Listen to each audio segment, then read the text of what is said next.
Hey, what's up guys? It's Uncle Kobe and welcome back to another Black Ops 2 news and information video. We're going to be taking a look at some leaked footage of the developers build of Black Ops 2, going through each and every assault rifle as you will see it once you get your very own copy in a couple months.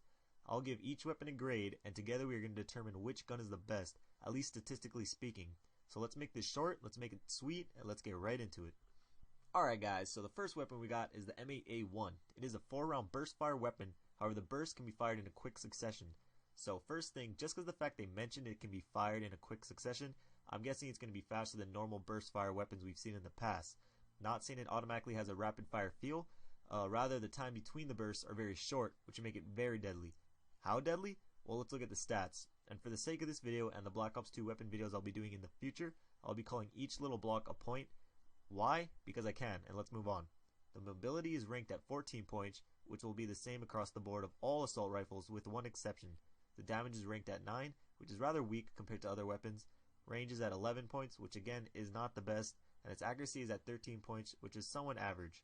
Overall, this gun makes me wish they brought back the M16 instead, which is why I give it a C. Next we have the SCAR H, which is fully automatic and has an increased damage and range from the M8A1. Its mobility is the same at 14, but has a damage of 13 points, which is slightly above average. Its range takes a jump to 15, which is second best in its class. However, its accuracy is second lowest at 12. Overall, this gun is nothing more nor less than average, which is why I give it a C+. Next on our list we have the AN-94, which is fully automatic. However, the first 2 rounds of each burst are fired at a slightly faster rate. Not sure why they noted that, or even if it's worth noting, but it makes you think that they are encouraging you to burst fire this gun, even though it's fully auto.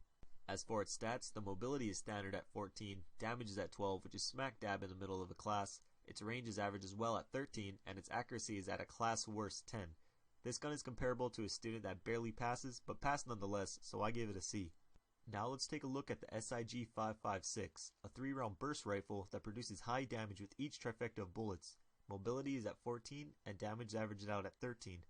However, where this gun thrives is at long range, with its 15 points and 16 for accuracy. This gun is going to be a laser if they keep the recoil down, but I'm guessing the bursts are going to be slightly farther apart than the M8A1, and I'm assuming its hipfire will be dreadful unless they pull an Infinity Ward pre-patch Type 95.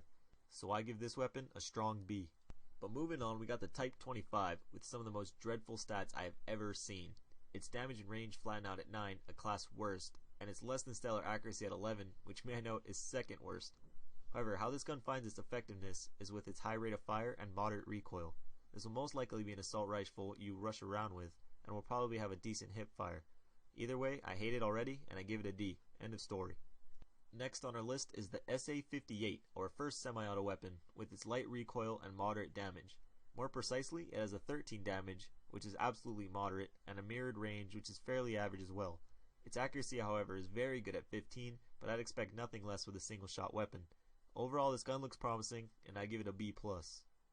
The next weapon makes one hope that you will not be able to use a fast trigger finger in Black Ops 2, because the SMR is a semi-auto with Chuck Norris stats.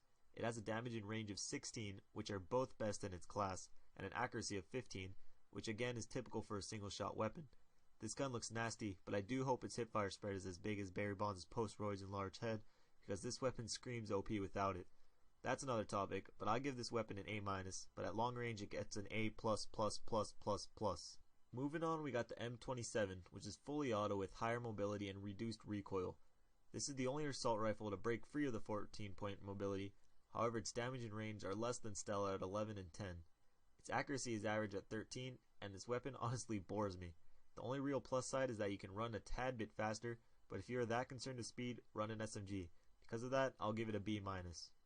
Finishing up, we got the MTAR, which is easily the most versatile gun in its class. The damage and range are at 12, which slightly disappoints me. I wish the damage was at least at 13, which would make it close to the TAR we saw in MW2, and its accuracy averaged at 13. The difference maker with this weapon will be its rate of fire. If that is decent, I can definitely see a lot of people using it. Depending on that, it could be bumped up to a B+, but as of right now, it is stuck on a B. So that wraps up my gradebook for the assault rifles, at least statistically speaking. As of right now, I don't see any one gun that jumps out and is the clear frontrunner, which is good. We hopefully aren't going to see any one weapon dominate the whole game, rather everyone using variety of weapons. Again guys, this is just all speculation coming from the developer's build. These stats can change as we get closer to the release date, but as of right now, this is what we got. So I hope you guys enjoyed it. I'll be doing one of these for every class of weapon. I got a lot of good videos coming out this week, so make sure you hit that subscribe button in the top left if you're new. This was Uncle Kobe. Until next time, I love you all. Peace.